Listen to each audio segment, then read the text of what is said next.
Vous savez que ça nous tient à cœur de vous présenter des personnes qui vont vous donner envie de vous dépasser. Et nous avons donc cette nouvelle session d'inspiration avec Maître Aïssata Tall Sall. Mais en fait, ce qui nous fait plaisir, c'est que ce soit Virginie, qui est sénégalaise, qui nous présente. Tu veux bien nous rejoindre?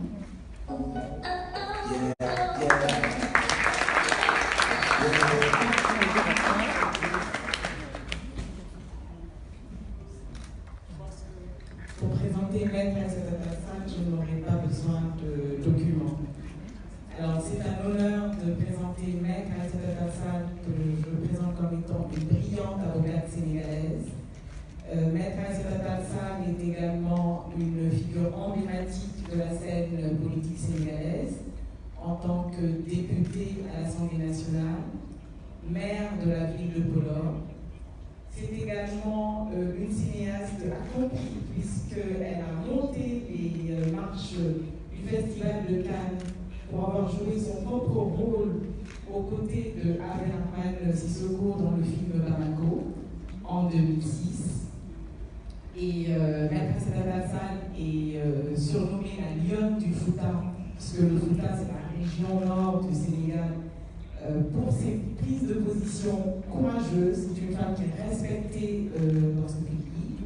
Et c'est un honneur pour nous de l'accueillir afin qu'elle partage avec nous ce qui l'a motivé, son motto, ce qui a été le moteur de son succès et qui l'a mené aussi loin dans le pays que nous partageons, qui est le Sénégal. Maître, merci.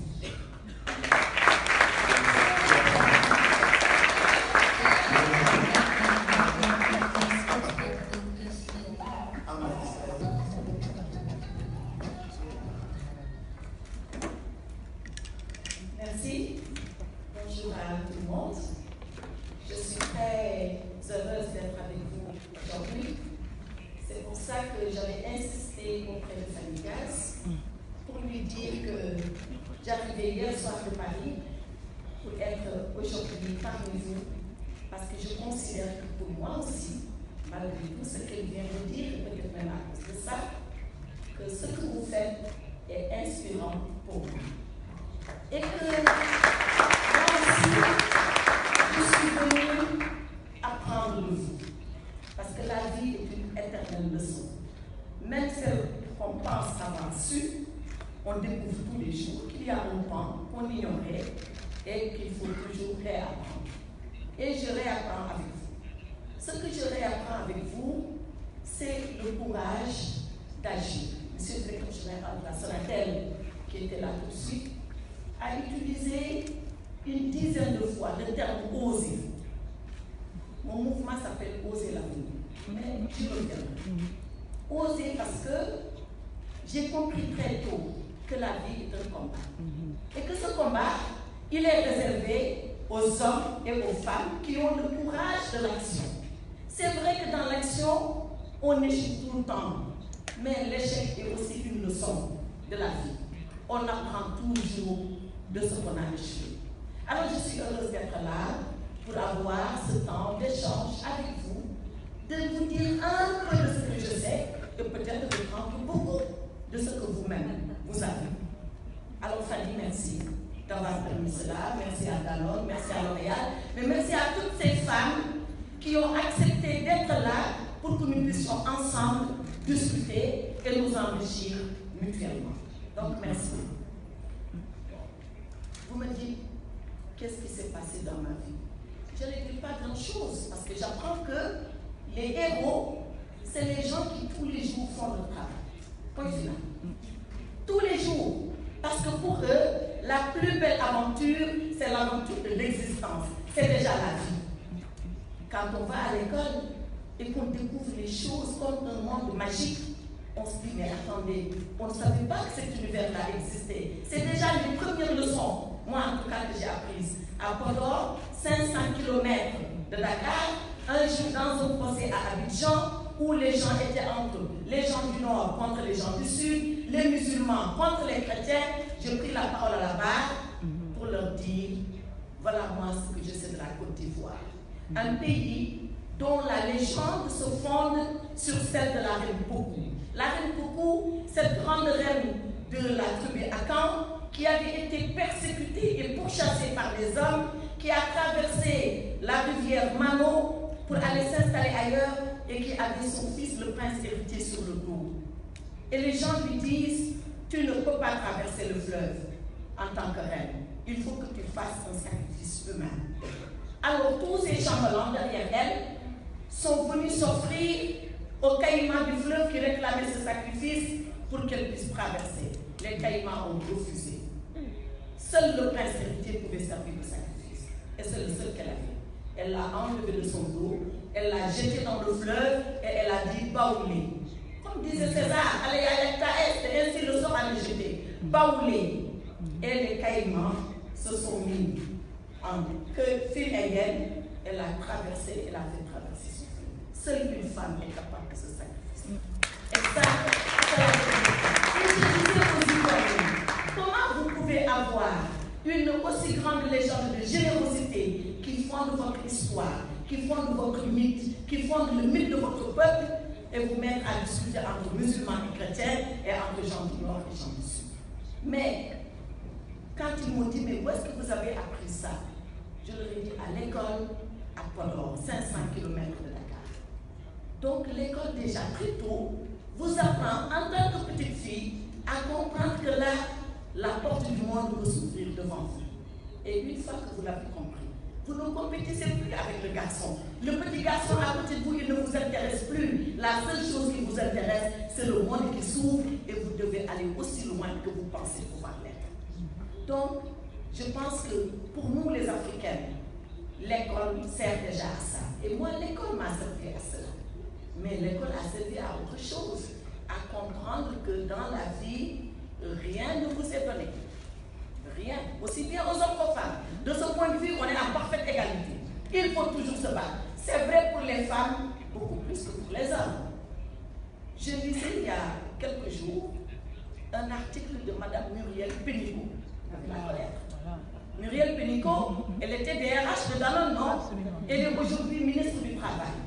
Et elle a fait mener des enquêtes. Et elle a inventé un concept qui est venu des États-Unis, mais qu'elle est en train de transporter en France, formidable. Name and shame. Name and shame, c'est pour obliger les entreprises, chaque année, à l'issue d'une enquête interne par des inspecteurs du travail, à vérifier si, à compétence égale, à poste de responsabilité égale, les femmes sont rémunérées comme les hommes. Mais vous savez bien qu'elles ne sont pas rémunérées comme les hommes.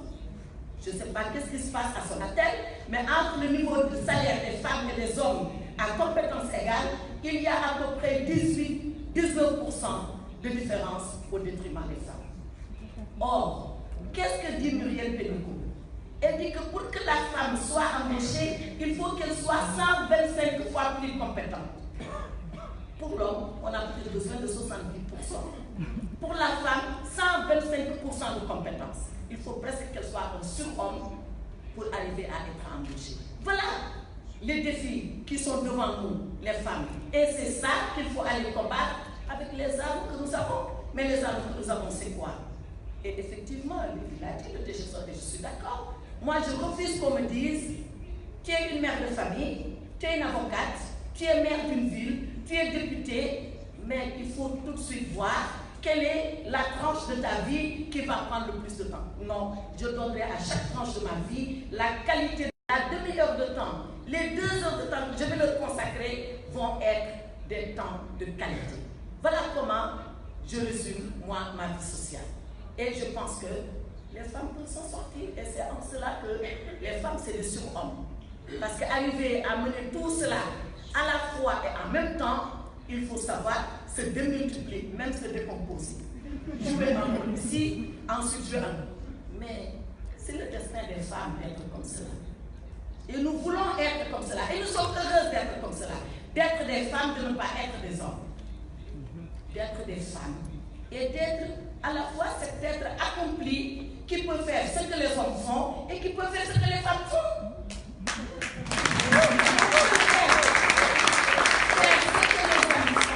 Et faire ce que les femmes font. Les femmes peuvent le faire. J'ai lu un jour l'histoire de Jane Fonda. Vous connaissez Jane Fonda? Oui. Jane Fonda raconte que quand elle était petite, elle se détestait. Elle se trouvait moche, trop grande, comme une asperge, bonne à rien. Et vous savez, le sommet de l'ambition pour Jane Fonda, elle voulait seulement être pom-pom girl. On peut trouver mieux en termes d'ambition. Seulement pom-pom girl. Elle veut aller dans les grands stades, dans les grands matchs, et puis elle fait pom-pom girl. Et arrive un jour où elle s'engage. Elle s'engage, elle va au Vietnam, elle supporte bien sûr les Vietcong contre son gouvernement, et elle découvre le sens de la vie active, le sens de la vie de l'engagement. L'engagement, que ce soit en politique, que ce soit dans le domaine professionnel, que ce soit seulement dans le domaine social. Et que fait Jane Fonda? Elle dit maintenant, voilà qui je suis devenue. 2 Oscars, 60 films, une femme extraordinaire. Maintenant, j'ai 81 ans et je me sens la plus belle au monde. À 20 ans, elle se trouvait moche. 81 ans, elle se trouve hyper belle parce que pour elle, le sens de la vie, c'est de s'engager. C'est ça qui rajeunit le cœur et qui fait que jamais le visage ne vieillit. C'est un bel exemple. C'est celui de Jane Fonda. Donc, qu'est-ce que moi je dis aux femmes? Osez et engagez-vous. Que ça soit sur le terrain professionnel, que ça soit sur le terrain politique, et ne faites jamais les choses à moitié. Si vous décidez de les faire à moitié, vous êtes 2 fois morte. La première parce que vous êtes nul, la seconde parce que vous êtes une femme. Et on ne vous le pardonnera pas. Donc si vous décidez de le faire, soyez toujours dans l'excellence. Qu'on n'ait pas de reproches à vous faire. Et c'est ça, pour ça d'ailleurs, que quand les femmes font les choses, rarement on trouve de reproches à le faire. À Mme Cresson, qui a été Premier ministre de France, d'ailleurs c'est la seule, depuis il n'y en a pas eu. Personne ne comprend pourquoi. Ségolène a voulu y aller, mais vous voyez comment ça s'est passé pour elle, que de clichés, que d'observations malveillantes. Vous vous rappelez de cette fameuse formule d'un de ses concurrents? Mais attendez, monsieur est secrétaire général du parti, elle veut être présidente, qui va garder les enfants? Vous vous rappelez de ça? Voilà les violences que tous les jours les femmes subissent. Parce que quand on parle de violence, les gens croient que c'est la violence physique. C'est vrai, il existe. Vous savez quel est l'endroit le plus dangereux pour les femmes? Leur domicile. Rarement on peut penser à ça. On frissonne en parlant de cela. L'endroit le plus dangereux pour une femme, c'est son domicile. C'est là où elle est battue, c'est là où elle est humiliée, c'est là où elle est vexée, c'est là où elle est moins que rien. Et quand l'homme a fini de faire tout ça, lui il s'en va. Et la femme reste. Parce qu'il y a les enfants. Et que c'est son destin, elle, en ayant porté les enfants, que de les garder. Voilà ce qui se passe. Mais cette violence-là, c'est celle-là qu'on voit tous les jours. Donc on peut souvent la condamner. L'autre violence, elle est très souvent silencieuse. Silencieuse parce que c'est le dédain, parce que c'est le mépris, c'est parce que, mais attendez, vous vous prenez pour qui? Vous voulez être président de la République, vous rêvez ou quoi? Dans le pays où nous sommes, il ne faut même pas y penser. Voilà cette forme de violence que les femmes subissent tous les jours dans le milieu professionnel, dans le milieu politique, dans le milieu social, sans que personne ne dise un mot. Parce qu'elle-même, la femme, elle finit par se dire, mais c'est peut-être vrai. Peut-être que je ne peux pas être celle que j'aspire à devenir. Parce que les règles du jeu, très souvent, en milieu professionnel comme en milieu politique, mais ils sont fixés par les hommes. Et on vous dit de compétir avec des armes qui ont été posées sur la table par les hommes. Il faut s'en saisir, il faut s'en emparer, il faut savoir les utiliser, il faut avoir le courage de tirer. Et très souvent, nous les femmes, on refuse de le faire. Pourquoi devons-nous jouer le jeu comme les hommes en ont tracé la règle? Aujourd'hui, le plus grand défi qui se pose aux femmes, c'est celui-là. C'est d'éradiquer cette violence, de dire que nous sommes des femmes. Nous entrons dans le jeu de la production, nous entrons dans le jeu du monde professionnel, nous entrons dans le jeu politique, mais avec nos normes de femmes, avec nos idées de femmes, avec nos postures de femmes, avec nos convictions de femmes. Voilà maintenant le défi qui se pose aux femmes. Et ça, c'est à nous d'oser maintenant ce combat-là. Il va être difficile, hein? Il va être très difficile, mais nous devons y aller parce que c'est nous. Ce n'est pas parce que les hommes ne le veulent pas. Ils sont un certain nombre des hommes éclairés, courageux, qui comprennent que le monde ne marche que si les hommes et les femmes sont ensemble. Le monde ne peut pas marcher si les femmes sont contre les hommes et si les hommes sont contre les femmes. Il marche quand ensemble on fait les deux, chacun gardant son identité propre, sa sensibilité propre, sa façon de voir le monde propre et aller ensemble dans le respect mutuel. Mais ça, comme je dis, c'est un combat de longue haleine, mais nous devons l'engager, comme disait le président Kennedy ici et maintenant. Et c'est ce courage-là que nous devons faire. Je dis le président Kennedy parce qu'il m'intéresse. Quand il est arrivé au pouvoir aux États-Unis, les Américains voulaient envoyer des fusées. Et ils n'arrivaient pas. Chaque fusée qui partait crachait. Chaque fusée qui partait crachait par terre. Et puis lui est arrivé. Il a parlé au peuple américain. Il a dit cette fusée-là, on va l'envoyer. Et jamais elle ne redescendra. Elle partira et elle arrivera. On était dans les années peut-être 61. En 71, qu'est-ce qui se passe? Vous vous souvenez? Il y a un Américain qui s'appelle Neil Armstrong qui est parti sur la Lune, qui a planté le drapeau américain. Tout le monde le célèbre comme un héros universel. C'est vrai ce qu'il est. Et quand il a fini, on lui a dit, mais qu'est-ce que vous avez fait? Il n'a pas dit, j'ai planté un drapeau. Il a dit, j'ai fait de petits pas pour moi, mais qui sont de grands pas pour l'humanité. Parce qu'il dit, je suis engagé dans une œuvre qui dépasse ma personne. C'est Kennedy qui l'a mis ça dans la tête. Nous, les femmes, il faut que nous soyons engagés dans une œuvre qui dépasse nos personnes. Il y a peut-être 10 ans, 15 ans, personne n'aurait imaginé qu'il y ait un regroupement de femmes, leaders, qui aspirent à devenir, qui sont déjà quelque chose, mais qui veulent être mieux et plus, qui se rassemblent ici pour parler d'elles-mêmes avec des hommes. En renversant la pyramide, parce que maintenant le quota c'est pour les hommes et nous sommes engagés. Ça arrivera à monsieur. Donc, je prends cet exemple-là parce que pour moi, c'est l'exemple le plus inspirant. À la base de toute action, je ne dis même pas réussite, il y a d'abord la détermination, la volonté et le courage de faire. Et au bout de toute action, il y a la réussite. Même quand on échoue, on est sur le chemin de la réussite. Parce qu'en réessayant, on va y arriver. Donc, je pense que si je devais modestement parler, c'est de ça, moi, dont je parlerai. L'alpha et l'oméga de la vie réussie. Comme disait Jane Fonda, c'est l'engagement. Moi, je dis l'alpha et l'oméga d'une vie réussie, c'est le courage d'entreprendre et le courage d'oser. Et les femmes le font tous les jours. Elles le font dans leur domicile, elles le font dans la vie professionnelle, elles le font dans la vie publique. Il faut qu'elles-mêmes, qu'elles croient en elles-mêmes et qu'elles prennent avec elles les hommes qui peuvent y croire et même ceux qui ne croient pas viendront parce que la majorité aura basculé. Sur le plan politique, je suis arrivée en 2007 en congrès du Parti socialiste et j'ai dit je veux être secrétaire général de région. Sacrilège. Une femme ne peut pas. Pourquoi une femme ne peut pas tomber? Parce que les statuts ne le prévoient pas. Les femmes, elles sont organisées, elles ont un mouvement national de femmes, vous devez aller là-bas. Ah, je dis non. Moi, je suis là chez les hommes. Parce que j'avais compris que la responsabilité, elle se prend chez les hommes. Quand l'homme est responsable à 100%, il prend 15% qu'il donne aux jeunes, il prend 25% qu'il donne aux femmes, et le reste c'est pour lui. Donc moi je dis je vais aller là-bas. Ça fait des débats. On a sorti les statuts et on dit dans les statuts le militant, le militant, le militant. On dit vous voyez, il n'y a pas la militante. Mais dans le militant, il y a l'homme et la femme. Parce que le militant, il est asexué.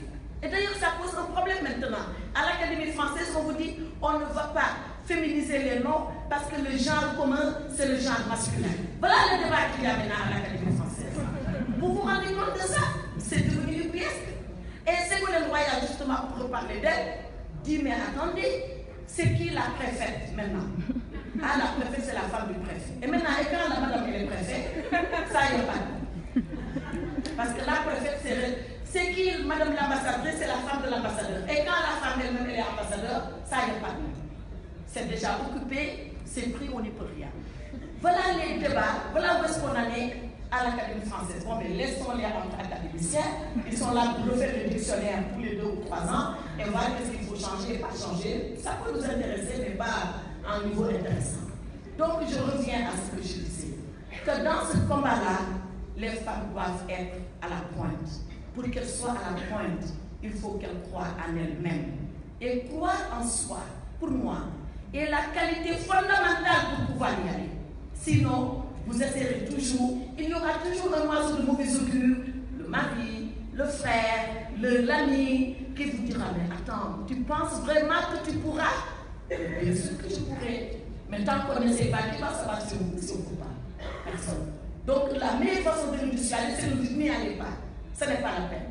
Et en 2007, quand je leur ai dit que le militant, c'est aussi la militante, ils ont fait d'accord.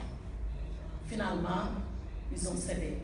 De 1948 à 2007, presque 60 ans, jamais une femme n'avait été secrétaire générale, seulement d'une région, dans le Parti socialiste. Vous voyez que c'est comme ça qu'on peut faire avancer.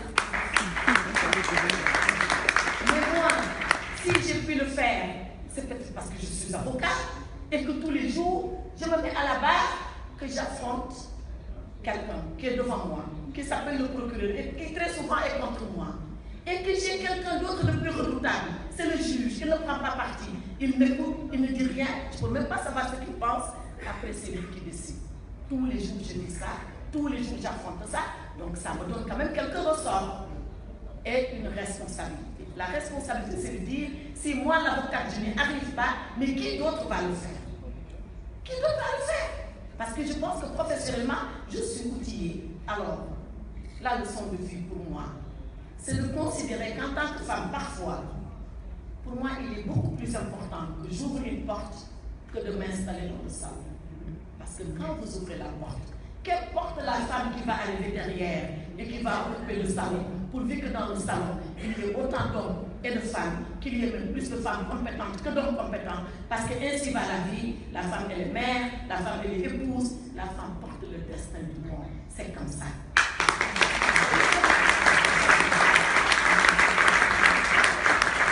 J'ai assisté à la Sorbonne il y a un an, je vais conclure, à un séminaire qui s'intitule « En Afrique, les femmes portent le destin du continent ».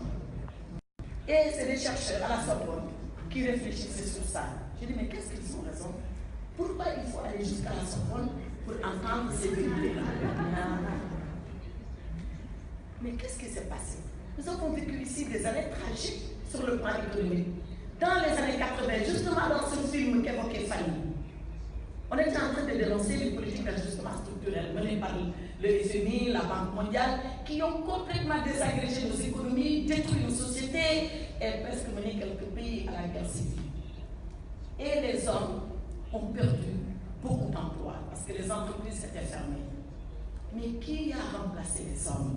Qui a subvenu aux moyens et aux besoins de la famille? Qui est resté là pour que justement on ne tombe pas dans les guerres civiles? C'est les femmes. Et c'est là où le concept d'économie solidaire a commencé à émerger dans l'esprit des gens. Ils ont compris que les femmes, elles étaient beaucoup plus résilientes devant les difficultés que les hommes. C'est aussi normal, parce que dès petite, on te dit, toi, ton destin, c'est d'être dans les difficultés, c'est de les régler, c'est de les supporter. Vous savez, en Afrique, on nous fait les tresses. Combien de temps prend la petite fille pour se tresser? 1 heure. Moi qui n'aimais pas qu'on touche à mes cheveux, quand je pleure, ma mère me dit, t'as pas honte? Pourquoi tu pleures? Mais on souffre. Mais il faut accepter. Mais vous ne croyez pas que ça façonne le caractère? Bien sûr que si. Après, on se dit, c'est vrai que mon destin, c'est de souffrir, c'est de les résoudre. Ça, les femmes, elles l'ont de façon naturelle. Maintenant, il faut le retourner et en faire un atout et non pas une contrainte. Voilà pourquoi nous devons être l'autre génération de femmes, après toutes les autres qui ont été de formidables pionnières. Madame Olympe de Gouges, qui a fini à l'échafaud pendant la Révolution, elle a le droit de monter sur l'échafaud, mais elle a bien le droit de voter et de monter à la tribune. Non, interdit. Je rentre de Londres au Parlement britannique. Ça fait seulement 100 ans que les femmes ont eu le droit de voter. Elles sont rentrées à l'Assemblée, à Westminster. Vous savez, en France, depuis quand? 1944. Il a fallu le général de Gaulle, donc les grands-pères, pour faire ça. Mais ces femmes, elles ont été pionnières. Aujourd'hui, nous devons être la génération de femmes qui va revendiquer l'autre génération de nouveaux droits. Comme je dis, c'est les droits économiques, que dans les entreprises, que les femmes compétentes soient à la place qu'il faut. Et c'est vrai que les quotas sont incitatifs. C'est vrai que la parité est une incitation. Des quotas de qualité et la parité de qualité. Parce qu'à l'Assemblée nationale, où je suis députée, on a mis la parité 100%, 50% femmes, disons 48% de femmes et 52% d'hommes. Mais comme c'est les hommes encore qui investissent, qu'est-ce qu'ils ont fait? Quand c'est une bavarde comme moi, elle n'a jamais investi. On investit la femme qui applaudit le chef, qui met le pagne avec l'effigie du chef et qui est à l'Assemblée. Elle mérite d'aller parce que c'est une récompense que l'homme lui donne. Non, nous les femmes, si nous voulons y être, il ne faut pas qu'on soit, il faut aller chercher le pouvoir. Là où il se cherche, avec les armes, pas comme les hommes, nos armes de femmes. Et croyez-moi, nos armes de femmes détruisent beaucoup plus et en douceur que les violences armes des hommes. Et je vous remercie.